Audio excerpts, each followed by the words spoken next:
Hey guys, this video is going to be a review of the NBA Spalding 54-inch backboard basketball hoop. I'll be looking at it from 4 different categories, one of which is going to be the aesthetics, the ease of build, the overall stability of it, and the build quality and ease of use of the basketball hoop. So without further ado, let's go ahead and get into it. So starting off with the aesthetics, I would say the basketball hoop looks pretty good.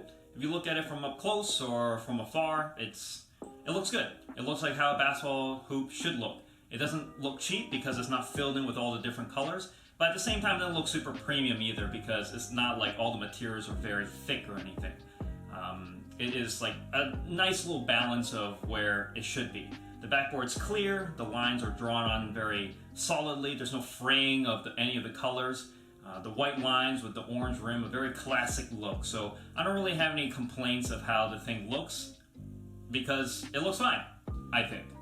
Now second, we were talking about the ease of build. I would say easily that this is the strongest portion of this particular product or this basketball hoop because it really was pretty easy to put together. The manuals are very detailed, it's very straightforward. There's not a bunch of hoops to really jump through. I built it with 3 other people, so 4 people in total, and really I don't think it's absolutely necessary to have 4 people. I think ideally you should have 2 to 3 just because moving around the different parts and putting the parts together, it would be easier and more efficient. If you do it by yourself, I think you can do it by yourself, but it'd probably be pretty hard to do. The screw holes and all the different connecting parts all fit how they should. The parts are very snug, and even for myself and all the people I was working with, we didn't really have a ton of technical know-how, but we still put the thing together. With 4 people, it took us about 3.5 or 4 hours to put it together. I think it can be done with 2 to 3 people in about the same time, because a lot of times with 4 people it really was overkill. But hey, the more the merrier. I would take the help if I can get it.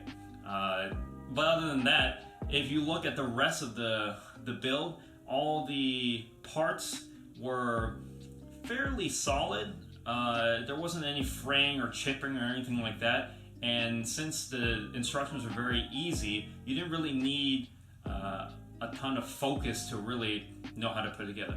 That being said, I still made some mistakes here and there. I think there's some other videos on YouTube on how to build this thing. I probably should have watched it, but I really didn't. I just looked at the manual and we were able to get it done. So strong point, I would say ease of build all the way up there. Next is going to be the stability and the sturdiness of the build.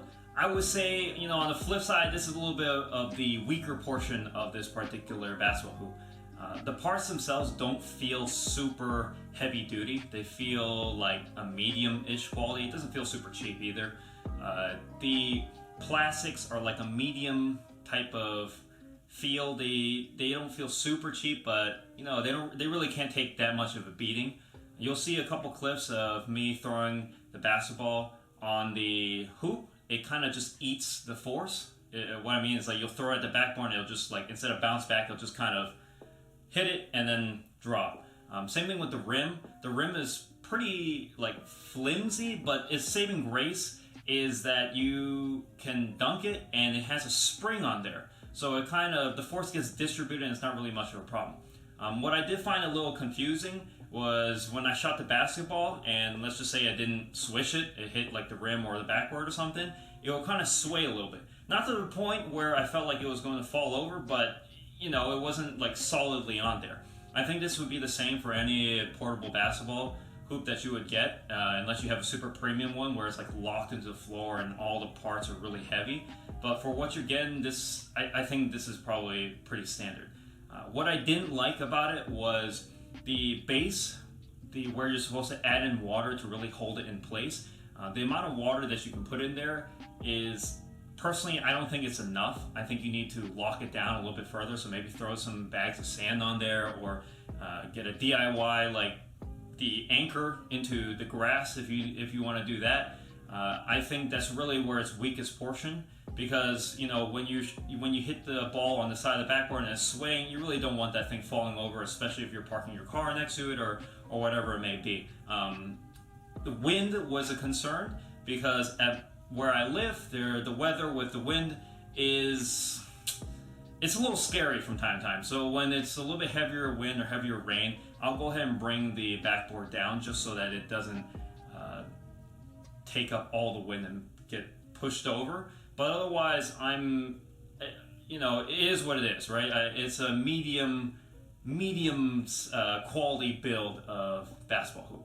And finally, we get to build quality and usability. I would say the build quality is pretty good. All the parts fit like how they're supposed to fit. The screws line up. The parts that need to work are working correctly. So, for example, the wheels roll smoothly. The adjustable lever for you to go higher and lower works very smoothly. It's not particularly hard to do. You don't need a ton of force. It's good. The hoop itself, in terms of the rim, you can dunk on it. It'll flex to where it needs to be. It's not a problem. The plastics themselves are sturdy enough, not super premium, but not super cheap. So it does feel okay there. My only gripe about it is that the measurements of the height of where it should be is just slightly off. In my particular build, it was off about an inch. So what I mean by that is at the lowest setting, I have it at 7.5.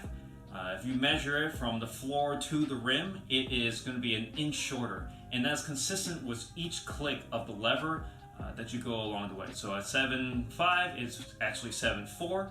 And when you get up all the way to 10 feet, it's actually 9 foot 11 inches.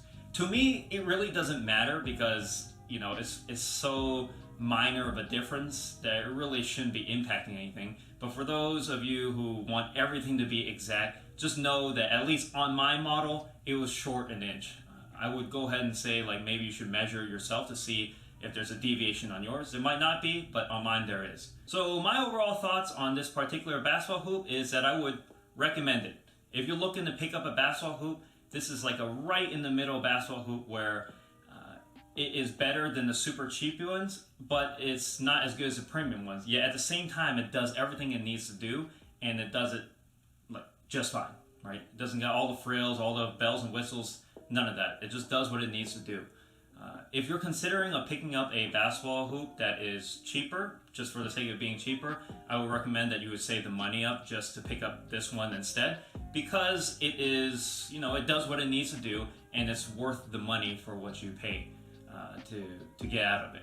Now, my only gripe about it, as I said earlier in the review, is that it's not as sturdy as I would like it to be. It would be better if you had more options to make it sturdier, like either it's heavier or has other options of locking into the floor, but you can't. The saving grace is that it's pretty easy to fix. You just throw on a couple sandbags, or you can make your own anchor and just put it into the floor that way. But either way, I'm happy with the product itself, and I would recommend it to anybody looking to pick up this particular hoop. And that's my review on this particular basketball hoop. Hopefully it was helpful for you in making a decision whether or not you want to pick it up. But anyways, thanks for watching.